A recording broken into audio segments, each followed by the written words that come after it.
ഒന്ന് ആലോചിച്ച് കഴിഞ്ഞാൽ ഈ പാട്രിയാർക്കിയുടെ ഏറ്റവും വലിയ ദൂഷ്യഫലം അനുഭവിക്കുന്ന ഒരു വിഭാഗവും പുരുഷന്മാരാണ്. കാരണം ഇതൊരു പാട്രിയാർക്കൽ സിസ്റ്റം ആയതുകൊണ്ട് മാത്രം നിങ്ങൾ ഒറ്റയ്ക്ക് ചുമക്കേണ്ടി വരുന്ന കുറേ ഭാരങ്ങളുണ്ട്. പലപ്പോഴും പുരുഷന്മാർക്ക് ഒന്ന് വൾണറബിൾ ആവാൻ പറ്റാത്തതോ അവരുടെ ഒരു നിസ്സഹായാവസ്ഥ തുറന്നു വെക്കാൻ പറ്റാത്തതോ പോലും ഈ ഒരു സിസ്റ്റം അവരെ അങ്ങനെ മോൾഡ് ചെയ്തത് കൊണ്ടാണ് എന്ന് പേഴ്സണലി ഫീൽ ചെയ്യുന്ന, അല്ലെങ്കിൽ അത്തരത്തിലുള്ള ഒരുപാട് പേരുടെ അനുഭവങ്ങൾ കേൾക്കുന്ന ഒരാളാണ് ഞാൻ.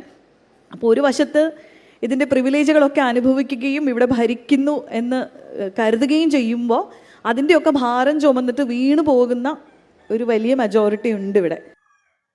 100% സത്യസന്ധമായ കാര്യമാണ് അശ്വതി ശ്രീകാന്ത് പറഞ്ഞത്. പാട്രിയാർക്കി അഥവാ പുരുഷ മേധാവിത്വം. ഈ പുരുഷന്മാർ ഗ്രഹനാഥൻ, ഈ ഗ്രഹനാഥനായി കഴിഞ്ഞ് കഴിയുമ്പോൾ കിട്ടുന്ന പാടൊക്കെ ഉണ്ടല്ലോ, അത് കൊണ്ടു കിടക്കാമെന്ന് പറഞ്ഞു കഴിഞ്ഞാൽ ഭയങ്കര പാടാണ്. അതുപോലെ തന്നെ പുരുഷ മേധാവിത്വമുള്ള മാനേജർമാരായിക്കോട്ടെ, മുഖ്യമന്ത്രി ആയിക്കോട്ടെ, മന്ത്രിമാരായിക്കോട്ടെ, ഏത് പദവിയിലുള്ള ആൾക്കാരായാലും അത് നിയന്ത്രിച്ച് കൊണ്ടുവന്നു കഴിഞ്ഞാൽ അത് ചില്ലറ പരിപാടിയല്ല.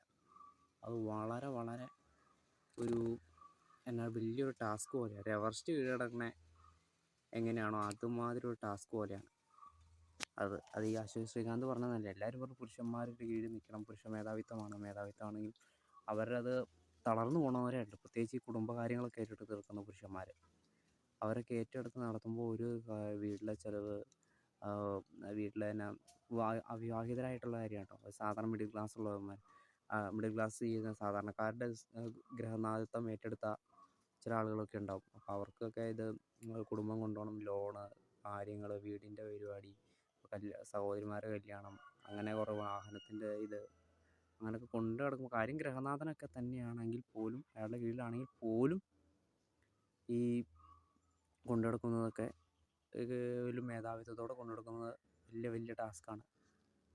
അശ്വതി ശ്രീകാന്ത് പറയുന്നതിനോട് യോജിക്കുന്നു.